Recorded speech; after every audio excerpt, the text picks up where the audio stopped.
Welcome to another video on startup issues. In this video, we will learn about support, what it is, and how to provide your customers a service they will never forget. I am hoping most of you have at least 100 users by the time you are done with few days of marketing. It does not matter whether you have free or paying users. What matters is that you need to communicate with them to note down their requirements, solve their issues, etc. Here's just a basic list of what support is responsible for. 1. Activating free accounts, which for some reason is not working. 2. Checking into account issues like changing emails, layout of the backend for the members, profile not updated after payment, etc. 3. Refunding users who are not happy with your product or support. 4. Providing instant support to someone who has upload or download issues with a file in their account. 5. Keeping in touch with your users in case their accounts are hacked or your service security has been compromised. 6. Answering any pre-sale questions such as pricing, discounts, etc. Now imagine if you lose a customer for each of the above issues. Your business will be ruined within days. Any startup needs to be built and then maintained. While growth is important too, you must make sure that you are able to provide support to your growing user base. Why is support so important? If we summarize all the above issues, we find out that whenever a person has a problem, you need to fix it because you have taken the initiative to solve their problems. This raises a problem: how to provide support to your users. Before we solve the main problem, let's define the problem. What is support? In simple words, support is the ability of you or your team to communicate with your user and give him a solution or confidence that you will solve it in some time. Now, we all know about communication and all types of communication that exist. Here we will talk about those which are feasible for a startup. 1. Email support. This is the cheapest and the easiest way of providing support to your members. On your product information page, like on Google Play Store, website, or other stores, just mention an email ID where they can get in touch with you. Whenever they run into a problem, you can reply them back and solve the issue. But there are some problems with email support. A. If you mention your email just everywhere on internet, you will get a ton of spam and it becomes difficult to clean them. B. There is no storage in search of data. You can, of course, store the emails, but long conversations become a problem on email, and often the main issue gets submerged. 2. Ticket system. This is often a paid solution but works great if you can afford it. There are companies which offer forever free schemes too. We will mention this in our helpful resources section. The basic working method of ticket system is that your user will ask a question and this will be his first response. Now both you and he can continue talking over the issue. Think about email, but here each issue opens in a different page, and you can follow conversations with ease. The only problems I have personally faced with this system is the requirement of an account.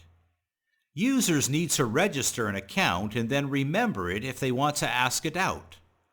Some users don't really want to create just another account to ask a question. Hence, they will use email more. 3. Instant chat. You must have seen this on hosting sites.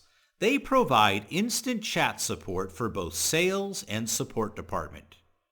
Compared to other two types of support, instant chat is the best for basic questions like, do you have any discount? Do you provide trial? Can you reset my password? Etc. because for such queries it would suck to open a ticket and then wait for a response. 4. Phone call. You can have a company set up international numbers for you, which you can provide to your customers.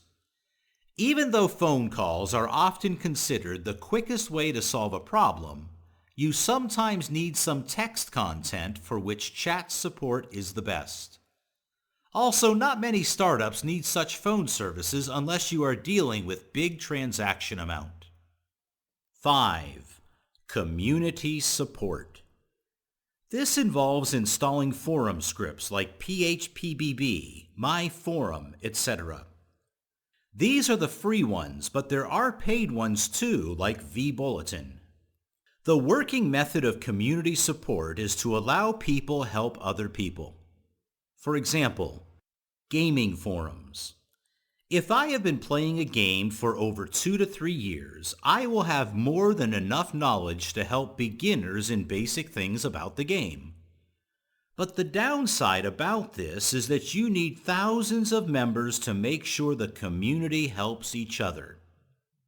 Basic products and services don't have large user base, so avoid this. Also, you cannot build a community on basic hosting. The resources needed to build one are high. But do keep this in mind once you have more than enough users. 6. Social media support. Believe it or not, social media is one of the best platforms to provide support. One of the main reasons is that users are always logged in. For them to ask something, they can simply go to your Facebook page or Twitter handle and post their problem. You can reply to them or message them about the problem. If something goes wrong, like your website is under maintenance or some bug, then you can keep your users updated via social media because such situations can lead to hundreds of support requests within a day.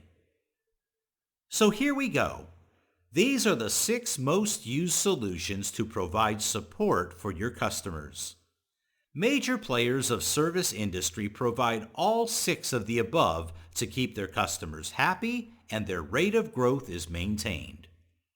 Do remember, however, you will need to have an operator behind each of these services, like someone to answer the call or reply to ticket or respond to chat. If you are a beginner, I would suggest these things. 1. A professional email, Gmail is good, address like facebookhelp@gmail.com, etc. Assuming you will sleep for like 8 to 10 hours, you should reply late night queries with delay. Otherwise, respond to all questions immediately. You never know how many customers you are losing by not answering. 2. A help desk system. If you are developing a product which allows trial or demo like a game or software, always allow more than one way of asking a query.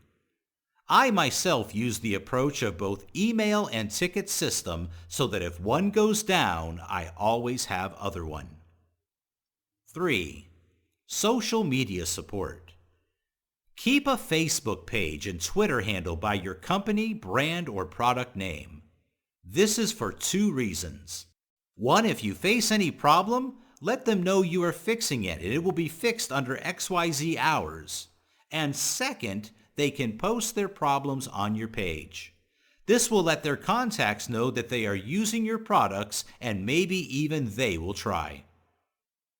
A maximum of 2 to 3 people would be required to handle this kind of support system. But if you are just starting and only have very few members and no income, at least have an email where they can contact you.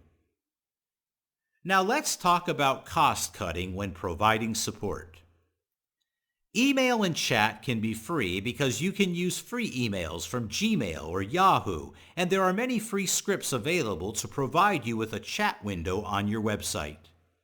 There are paid solutions for both, but these are monthly costs, and when you do not have any income, focus only on development and marketing, as this will get you majority of your initial user base. If you provide email support, then you will have to do it yourself.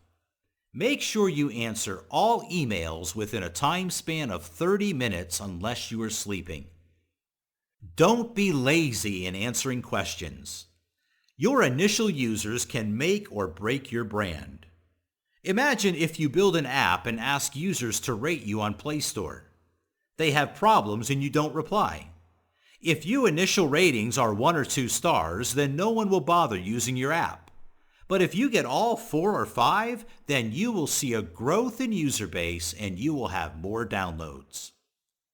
Finally, here are some safety tips when providing support. 1. Never lose your cool. You will have some users who call you stupid, dumbass, and all sorts of things, and maybe curse your product too.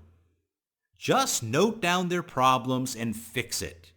Do not get into verbal conflict. If someone tells you that your app design sucks and you should go to hell, it means that your design sucks and you should work on it. If you lose your cool and curse them back, it will only harm your brand. 2. Always respond on time when the matter is about money. If someone requests a refund or asks you to look into other payment issues, respond immediately, like in minutes. No one likes to keep waiting for an answer when it comes to money. So this basically sums up everything you need to know about support. We are building a quick reference section where we will add links to useful scripts, applications, and other things which can help you to keep your budget low when building projects. We will let you know through email. Remember to visit startupbull.org and sign up to receive important information about such things. In our next video, we will talk about growing your project and how to use variable marketing methods to increase your revenue. Once you have people interested in your product, you can test various things with your service, such as discount coupons, joint ventures, etc. But more on that later.